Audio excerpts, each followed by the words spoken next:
welcome to Many Faces, Many Places. This is Roxy Lee. I'm so excited to be bringing you my special guest today. Her name is Sweet Alice. She is an artist and singer-songwriter. Welcome to the podcast. Thank you. Hi. Hey, Alice. So tell us a little bit about you.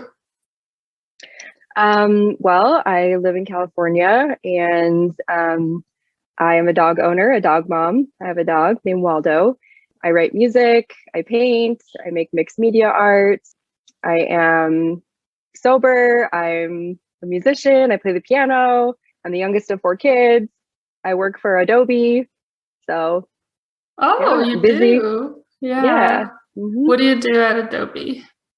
I do contract operations. So I just review contracts and make sure that all the legal language is there, billing language. It's very boring, but lots of reading. And then I get it signed. Just do a bunch of stuff in the system. Sounds very important.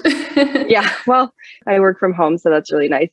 So how did you grow up? Yes, I was born in Kansas City, but moved to Utah really young. I was raised there, did all my schooling there. I grew up in Sandy, Utah, which is a very suburban, very Mormon neighborhood. Went to elementary school there, went to junior high and high school there, and then I went to the University of Utah in Salt Lake City. That's where I did college. So that was my time spent in Utah. Okay. So you told me you were brought up in a Mormon household, right? Can you tell us a little bit about that? Sure. Yes. Both my parents are Mormon. They raised us all in the Mormon church, and my house shared my backyard fence shared the parking lot, or was the fence between my yard, and then the parking lot was of the church. So we lived like right next to the church. So yeah, basically you go to church every Sunday for a few hours and you do youth group during the week, lots of like service projects and helping around the neighborhood and working at like food warehouses and just being really involved in the community with that. I did like a lot of singing. They do a lot of music in the Mormon church. And so I did a lot of singing in front of everyone. And yeah, so that was pretty much my upbringing up until college. And, you go to school with the kids you go to church with, and it's just very, very predominantly Mormon. Yeah, lots of like when I was younger, like very spiritual, like from a young age, very like a lot of faith and praying and loved Jesus and was really involved and really into that. So, I mean, I just kind of got on board with it from a young age. And my older siblings I can't really speak to their stories too much, but my sister left the church when she was in high school, and then my brothers remained Mormon. And then when I was growing up and when I got to school, I actually when I got it to the University of Utah, I actually left the Mormon church completely. What led to that decision? Growing up in that church, it's a lot of there's a lot of rules. No drinking coffee, no drinking alcohol, no smoking, no swearing, very like strict moral guidelines. I think for the first like part of my life and for most of my upbringing, it was difficult just because I was very curious and very creative and very sensitive. And so a lot of the spirituality piece really made sense to me. I was very emotional. And so I really had some deep feelings about that religion in particular. It really hit a deep part of me. But when I started getting a little bit older, there were just pieces of it that really didn't like resonate with me anymore. It was very difficult for me to believe that there was only one true religion and one true way to, be living your life spiritually and religiously. And when I went to college, I just started meeting so many different kinds of people. And I just kind of had this feeling in my heart and kind of in my soul, just that, all these people from all over the world have all these different ways that they've been living, and all, different and unique and different spiritual beliefs and practices. And I just had to really, I just couldn't be on board anymore that there's only one way to do things, and only one God to believe in. And so I, like I said, I'm very curious. I started branching out and getting more curious about different religions. I took a world religions class in college and just started to, have a better vocabulary in different types of faiths and different, meeting people from all these different beliefs, and just started to kind of pull me away from this idea that there was really only one way to do things and one God to believe in. So ultimately I decided to leave that religion, and I just never really looked back. I withdrew my records completely from the church and just started to kind of honestly drift from like really any spiritual path. It kind of just led me to kind of be floating for a while. And since then, I've found a different spiritual path that I'm on, and kind of my own concept of like a higher power and a God that I believe in. But it's definitely a big piece of my life, and was a big kind of pivot, from an upbringing that for the first 17 or 18 years of my life was really what it was all about for me. So Yeah, just I more of guess that. what I thought of is that it gave you, being raised Mormon and living so close to the church, literally across the parking lot, Yeah. going to church so often. I think it gave you a background, kind of a foundation of what spirituality and religions are, what they look like. And I'm curious, now that you have taken the world religions class in college and all of that, what stood out to you the most, I guess, and what type of higher power do you kind of subscribe to now, if you can talk a little bit about it? Sure. I really came to understand that really what I believe is just in light, energy, goodness, kindness, love, that more the qualities that we try to possess and share with other people, and the way that we treat others is really what becomes more important. And that, to me, that's really the most important way you can embody or channel, a belief in any higher power. So, without getting too into it, I do pray, and I do have, and I do meditate, and I do connect with a spiritual level. And for me, that just involves a lot of visualization with light, with energy, with believing that we take energy from the earth and we take energy from the universe, and that channel between the two is really what I take guidance from, and trying to stay grounded, but also, really try to stay connected with something bigger than myself, and really just understand the key for me is just to understand that I'm not God, that I can't play God in my life, that I'm really not fully in charge of everything, that's going to happen for me, or has happened to me, or is meant to happen to me. I believe that I've lived lives before this one. I believe I'll live lives, after this one, and that there's just constantly lessons to be learning, and that in this existence anyway, on this particular planet, in this lifetime, that I have certain lessons I need to be learning. And so I just try to, consult with, or just pray and communicate with my particular God that I believe in. And it's really just a God of my own conception, just something that I really resonate with, and that I feel is big enough that it can guide me, but definitely not myself, if that makes sense. Yes, it's a God of your own perception, but it's not your own self. Exactly. Yeah. Yep. And I love that. I do enjoy meditating. I'm not really good about doing it consistently, I'll be honest, but I think I go through periods where I'm pretty good about it, doing it daily. And then I go through like months without ever doing it. But but I try to find time like to sit down and just be peaceful and just kind of not think about anything. And I kind of count that as meditation as well. But I know that it would be beneficial for everyone to really take those moments, just 10 or 15 minutes out of the day, to try to meditate and connect with yourself or another power more deeply spiritually. And you talked about, I think, like maybe spending time in nature as well. I love forest bathing or desert bathing. Beach, ocean. For me, that's really my happy place. That's where I find the most zen. Yeah. Do you spend a lot of time on the beach? Yeah, I try to. I'm only a few miles away from the beach, and so really it's pretty easy to just jump in the car and go and try to get a minute. But usually that's after work, so that's usually in the evenings, or on the weekend. That's nice. And you get that sunset too. Yes, exactly. Okay, well, that's really interesting. And can you tell us about your interests when you were in college?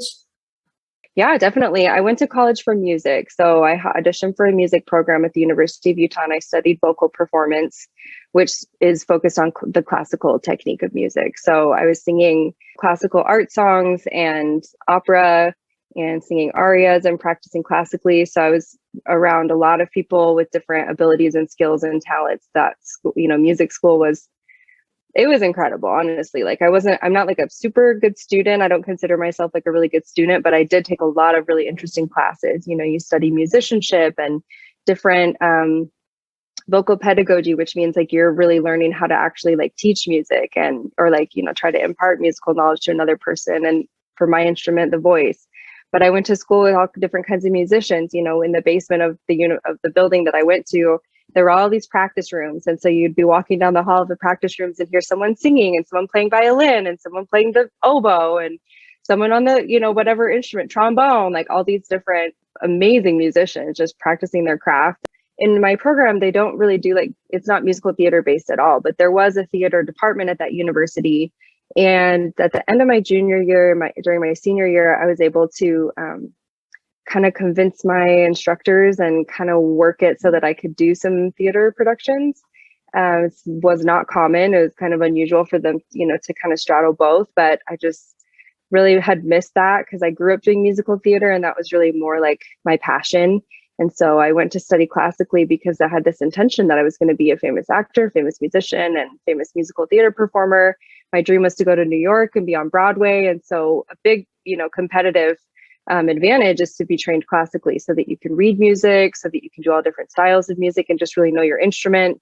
But I wasn't completely passionate about opera itself or classical music. And so I did kind of poke my nose into the theater department.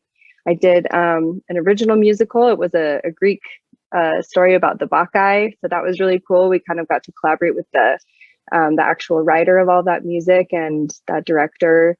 I did kind of like a scenes workshop and performance with other students there who needed kind of like a senior project. So I was able to do some skits, for them and do a couple of scenes, which was really cool.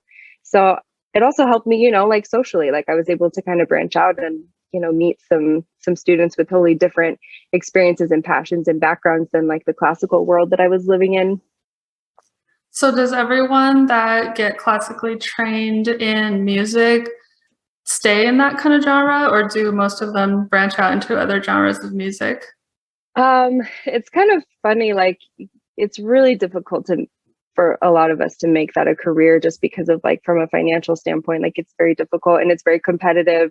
And it's really just about, you as the instrument, for a vocalist anyway, for an actor, you are the instrument. And so it's very demanding on your body, and very physically, you just have to be really cognizant of that. So it's a whole lifestyle thing. So I know that, and I have friends from that program who did go on to do music professionally, but most of the people that I graduated with did not. We have all different stories now and went to all different fields and have done, some people ended up traveling and doing English as a second language in a different country. Or, I have a friend who now runs marathons and or has done all kinds of cool adventures with running and exercise. It's just everyone kind of has a different story, but I definitely for me, I wasn't going to be able to sustain myself by just doing art or music. So I had to kind of adopt some other skills and career choices, I guess, if that makes sense. Yeah. And you have a stable job right now, so you're kind of doing both things. Yeah. And that was really the only way that I was going to be able to do performances, if I had a day job and something that was full time and had benefits and all the adult stuff, so that I could really really feel like I was going to be secure while I also was doing performance. And I did get an opportunity. I lived in Denver for several years, and I did get an opportunity there to be working a day job and do that full time. But then in the evenings, I would take the train down to the, this regional theater in Parker, Colorado, at the Parker Arts Center, and did a bunch of productions with them that were more like a regional theater type vibe. So, and you get paid a little bit, and you get just kind of a more I guess professional experience. That was kind of the closest I came to really being able to make it part of my daily life and do shows year round with them. That's kind of nice. That's kind of a nice gig, kind of a balance. Yeah. Did you go to school in any other states? Nope. Just went to the University of Utah for those 4 years. Okay. And then you wrote that you, whenever I'll say you wrote something, I'll cut this out, but just to remind, you said you got into your dream program in New York and then couldn't afford it in 2008. So you didn't end up going to New York, I guess. We can talk about that and then how you met your husband. Okay. Yes. So between my junior and senior year, I had really, even going into the music program at the University of Utah, I really had this vocal instructor who encouraged me to do that and to study classically. And when I was with him in my teenage years, he took a group of us to New York City and to see productions and to kind of get a taste of that. And there's a school there called Circle in the Square, and it's an acting school, and they do a musical theater workshop during the summers. And so I wanted to study and go to school there, but in the, as kind of a taste of it, I did audition for their musical theater workshop for the summer, and I was accepted, and it was very competitive, and it was a huge, super exciting. It was like a huge step for me. And so I did spend a summer living in Manhattan and going to school there every day for acting classes, and you do movement, and you do singing classes, and you do, acting classes, and just kind of the whole gamut, kind of that triple threat mentality of just doing, dance and acting and singing. And so that was one of the most like amazing experiences of my life. I really felt at home there. I really felt like I was in my vibe, like really feeling like I was using my full potential and all my skills and all this stuff. And it just felt so good and so right. And so the following, I came back to finish my senior year, and the following spring I auditioned for their program, and I was accepted, and that was huge. And it was just like my dreams were coming true. And then, towards the end of my senior year, I kind of had been trying to work with them on some sort of like financial aid, and they didn't offer any scholarships or any financial aid. They didn't have any student housing. And so these are things I hadn't really thought about. I just was like, I want the thing, I want the opportunity. And so I hadn't really done that type of planning, and I didn't have any financial support, from family or anything like that. I was totally on my own with with money and all of that. So there was no way I was going to be able to afford it, especially being so young, like 22 years old. I hadn't been saving 60 grand to go to school for a year in New York, plus living there and everything. So I had to really kind of let that dream go in a way, just for then, just kind of thinking like, okay, my life's going to go a little bit of a different way right now. And it was devastating. It was really difficult. And I still get emotional when I think about it, because it really felt like, I had it like right in my hands, and then I had to kind of surrender. And it's difficult. It still hurts, because I feel like I kind of missed this opportunity, but it actually, I think things happen for a reason. And as a result of that, I have an older sister, and she lives in California as well. And she has for most of her life. And so she was out here already. So when I finished school and didn't choose to go to New York, or wasn't able to go to New York, I came out for the summer to live with her and kind of like lick my wounds and kind of recover, and just be in like a safe place. And I ended up doing a theater performance in Santa Barbara, and it was a musical for Hair, the musical, which was super, just kind of like a fun gig. I just didn't want to stop performing. And so I auditioned for that. Save yourself that trip to the market. Instacart delivers fresh local groceries to your front door in as little as 1 hour by connecting you with personal shoppers in your area to shop and deliver hand-selected groceries from your favorite stores. Instacart even highlights deals to save you money, which is convenient if you're like myself, who somehow just suck at using coupons. Get free delivery on your first order over $35 by using the link in today's show notes, which in turn helps support this podcast. And actually through that, I met who would then be my future husband, who is now my ex-husband. So I met him doing that theater performance, and then life really took a totally different route. We moved in together. We moved to Pasadena for a year, and we moved in together like a year into dating, and kind of started like a life together. And we ended up moving. That's how I got to Denver. He took a job in Denver, and so we moved from LA to Denver. And then I was there for 7 years. That whole time I wasn't like, Colorado was not like my thing. I know a lot of people love it there. There's a ton of stuff to do, hiking and fishing and all this, these different outdoor activities. And I'm just not a very outdoorsy person. Like, I don't like hiking. I don't love the mountains. I don't ski or do any winter sports. So it's not like really my vibe. And so I wanted to get back out to California eventually, and knew that I really wanted to make a life out here. So in 2020, we were able to buy a home, and we bought it remotely. We didn't even see our condo until we actually moved in, but my parents live in California as well. So my dad was able to kind of FaceTime me and look through the property and send me some videos. And we worked with a realtor that my sister really trusted and had used. And so I felt really secure in all the home buying process. And we were able to get all the paperwork done and the money and everything kind of worked out and was flowing. And then we came out here and it was like so surreal because I just felt immediately at home. I felt like I was like home. And again, having my sister and my parents out here, I was able to, kind of have like more of a safety net again for myself anyway. It just felt like really the right thing to do.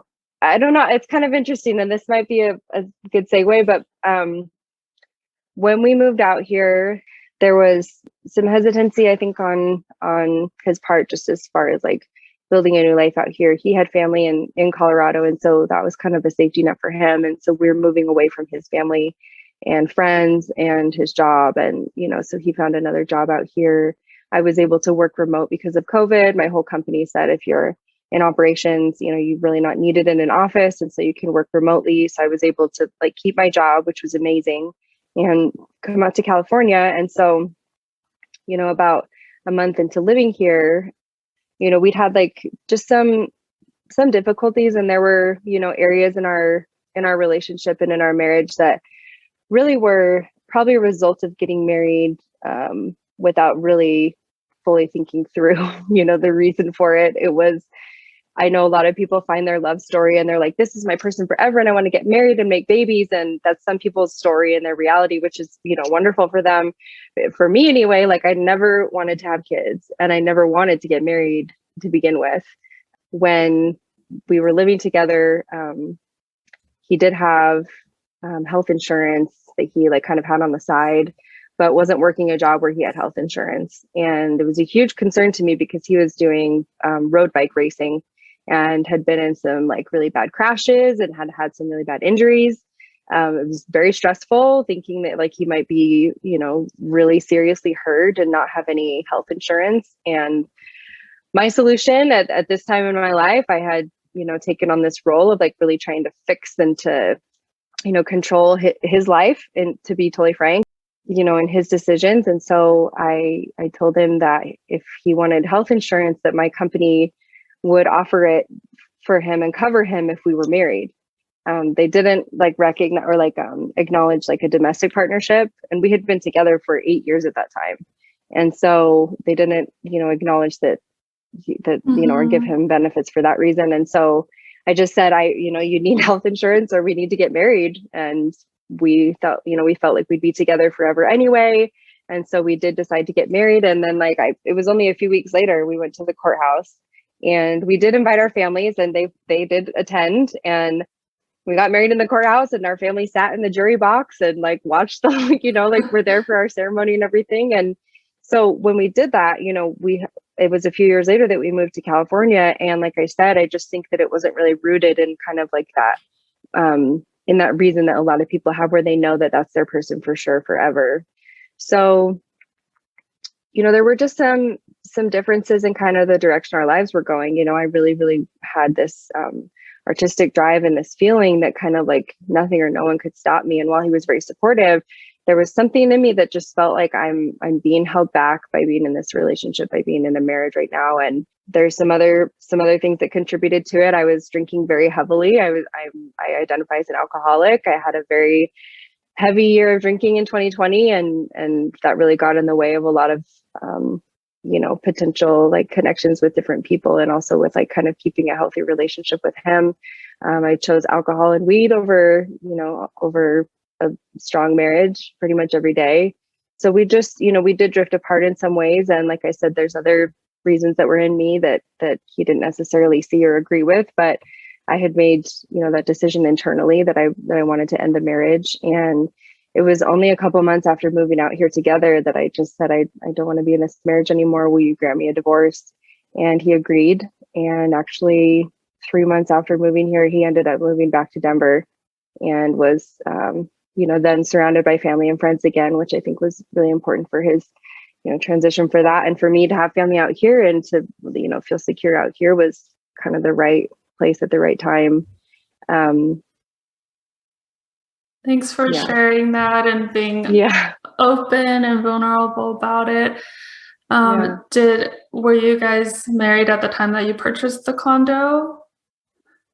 Yes. Yeah. Yes. We got married in 2017. And then just a few years later, we did buy the condo out here and kind of agree that we'd have, a time in California was kind of for me. It was kind of my turn, quote unquote, to like, get to live near family and out where I wanted to live. So do you still share ownership of that property, or do you still own it? I own it. Yeah. So I actually bought him out for that property. And so I kept it and kept the dog. The dog, Yeah, Waldo. Yeah. Did you guys Waldo. did you guys get him together, or you already had him before? We did.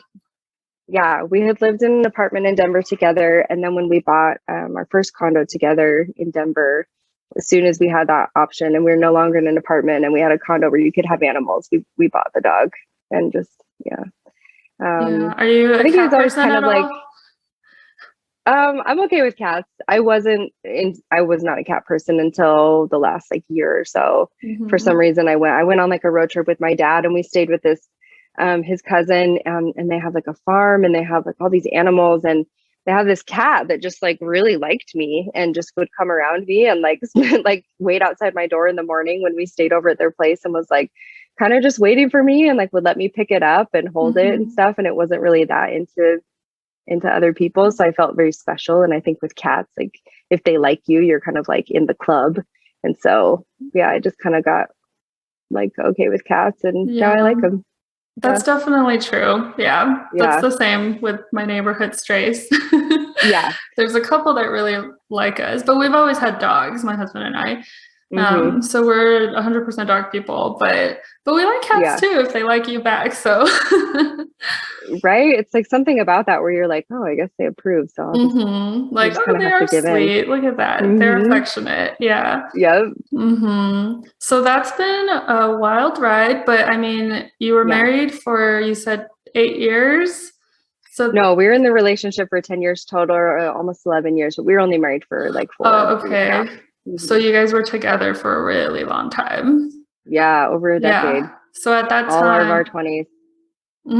By that time, some people are considered married, like you said, but to get the health insurance, they ask for a form to prove that, like the certificate of marriage. So so I understand your decision for at first going from, I never want to get married, and it was working out fine for you guys, having just that relationship without having anything on paper, and then to going, okay, I guess we'll do it just because of this, so that way you can get health insurance. And I totally can understand that, why someone would do that. And then it's just unfortunate that things didn't work out in the end. I think maybe bringing him away from Denver and away from his family, I think that might have been a huge adjustment. And then definitely.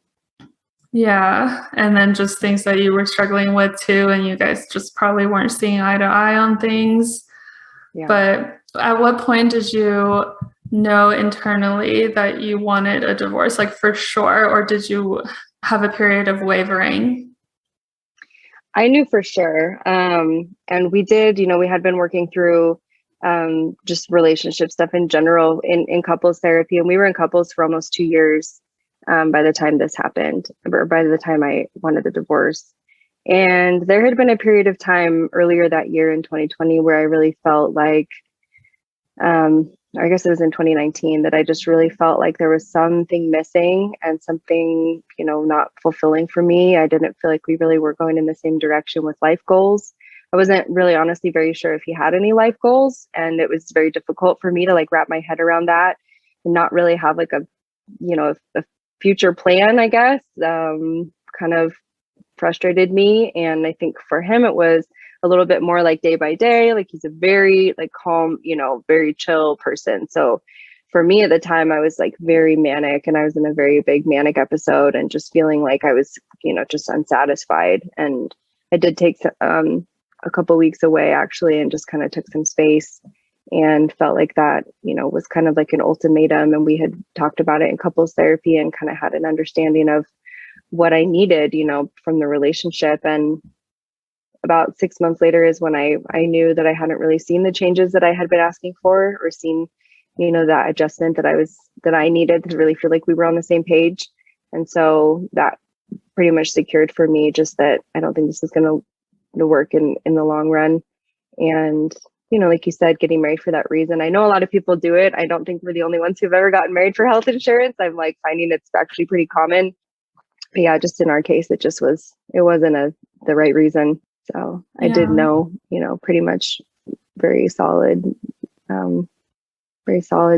emotional response to needing to end the marriage. Okay. So you had a deep confirmation from your own gut, and you weren't really questioning or trying to get advice from people or just not sure what to do. I did get advice from people. I wasn't really sure what to do because I didn't really see myself as someone who's going to get divorced. Like you don't really picture like when you get married, like, oh, this might end. So I did get advice, like my sister had gone through a divorce when she was in her early 20s or mid 20s. And she's a behavioral therapist. And so she's seen pretty much everything. And so she's worked with a lot of couples and seen them go through transitions like that. I remember her telling me, that her biggest piece of advice is to not make any decisions like that unless I have tried everything I possibly could. And I do feel like I tried everything I possibly could, with couples therapy. And like I said, with that experience, just saying, this is what I need. Like, this is really, really, truly what I'm expecting from our relationship. And then kind of not getting that. And yeah, being in therapy together, being in therapy individually. I'm diagnosed bipolar. And so I always kind of wanted to like make sure that I was like stable on my own medications and that I kind of had my shit straight so that I could, make decisions like that, like with a clear head. And one of the things keeping me from thinking clearly was, like I said, that I was just drinking so heavily and smoking, just all the time, all day, every day. And it was standing in the way of a lot of decision making, including, really feeling like confident, like this is the right thing. So I think I wavered as far as like, however this sounds, like, do I want to be a statistic and like be a divorced person? Like that for some reason in my head was kind of like, once you do it, like you're now in this group of like, you say you're divorced, which to me was kind of just something that for whatever reason kind of affected the way I was thinking about it. And the other thing I thought was just, if I do want to go through with this, I really want to know that I'm thinking completely clearly. And I actually did quit drinking and smoking altogether to make that decision. So it was in like October of that year that I decided to get completely sober. And I worked with a hypnotherapist because I was really not able to just do it on my own. And so she kind of, we worked at it from a subconscious level to kind of change my thinking about my relationship with alcohol and weed and smoking. And so I was very clear-headed at the time. My medication was right. We were working in couples therapy. I had kind of given an ultimatum at one point. I had asked, what's your plan? Can I see something tangible? Do you really asking questions that I thought were really important to maybe, get some kind of movement from him in the direction I thought that we should be going. So those were, I guess, not necessarily wavering, like, should I make the decision or not, but just like, am I doing everything I possibly can before I make this drastic of a decision or this big of a decision? Right. And before you commit to being a statistic, which you exactly. do not want to do. Right. Right. Yeah. That's a tough pill to swallow. And then, and then making sure that you've exhausted all your options. Yeah. Mm-hmm. Mm-hmm. Yeah. So by you saying that you didn't see much of a plan, like a goal in life from him, what was, I guess, his career or what was lacking that you really wanted to see? He was and I think he still is in like the bicycle industry. So like road bicycles, mountain bikes. So he's very skilled. He's very gifted at that and really, is like very talented with things with his hands and with his brain can like work like that. And he's super quick learner with all that stuff, which I really admired. It was kind of like this journey over, our whole time together of seeing him go through some different career choices. Which I will say like kind of contributed to my like need for some kind of solidity that I wasn't really seeing because he had changed careers several times. When we first met, he worked at a theater. And then when we moved to LA, it was for him to work at a different theater. When we moved to Denver, it was to work at a different theater. Then when we got here, he quit that job just a couple months in, and went to work on bikes. And then he stayed in bikes for the rest of our time there in Denver.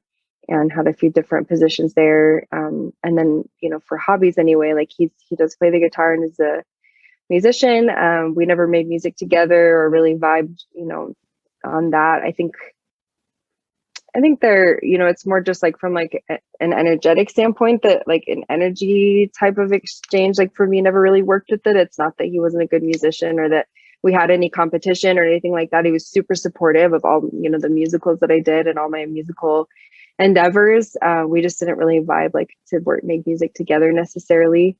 And that was something I kind of wish that we'd had, had that kind of connection. But he also, he talked about doing coding and then like kind of didn't do that. And there were just some other ideas like about different jobs that he could do that never really like he saw through, and just like stayed doing bikes. It was difficult. I kind of felt like I was the breadwinner in the family because I had a job with insurance and benefits and a 401k and stock. And those things had become important to me like during college, when I kind of was, like I said, on my own. Like I just felt like you have to make the money, and I just hustled. Like that was always my mentality. It's like you just hustle and you just put your head down and just get a job, even if you don't want it, so that you can pay for the life you do want. Whereas I think he was kind of a person who really felt like you're fulfilled in life by what you do, like you should do something you love and have a passion for. And I didn't see like a lot of promise in like working in a bike shop for the rest of his life. That was difficult for me to wrap my head around. Right. Like how much advancement can there really be? I mean, there's probably like how much advancement can there be? Right. There might be large bike shops that you could be promoted to a manager or maybe an owner or something. But yeah, but you didn't necessarily see that he had those drives either necessarily. Right. And it was, even when we talked about coming out to California, it was like, what are you going to do in California? And there was a job at that old theater where we originally met when he was working. So they had like a position open at that same theater. And so he took that position, and that kind of enabled us to come out here. That was part of the reason, is that he was able to find a job out here. And then that didn't work out. And so then he went back to doing bikes again. I don't know. As someone with bipolar disorder, like you need as much stability as you can possibly have in your life. And having a partner who switches jobs and has like very fluctuating interests, it was always like a big source of frustration for me. And I obviously had, fluctuating interests too. It's not like I always was on. I mean, I've always had really consistent interest in music and art, and when I get a job, I keep the job. Like I had the same job for 5 years when we first moved to Denver, just because I knew we needed a job, or that I needed a job. We needed a stable source of income. So I did that, and then I had a better opportunity at Adobe. So I took that job, and I've been there for over 4 years now.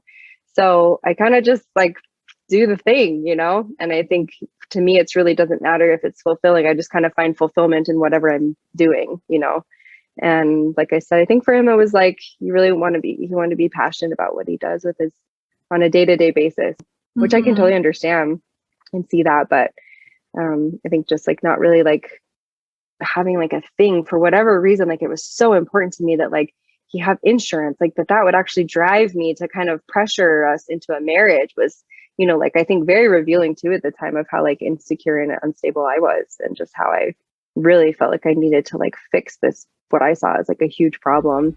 Thanks for listening. You can now drop me a voicemail that might be aired in a future episode. You'll find the link in my Twitter and Instagram bios at MFMP pod. Subscribe to my YouTube channel by searching Many Faces, Many Places, all in one word. Lastly, make sure to tap the follow button on your favorite podcasting app to stay tuned for new episodes.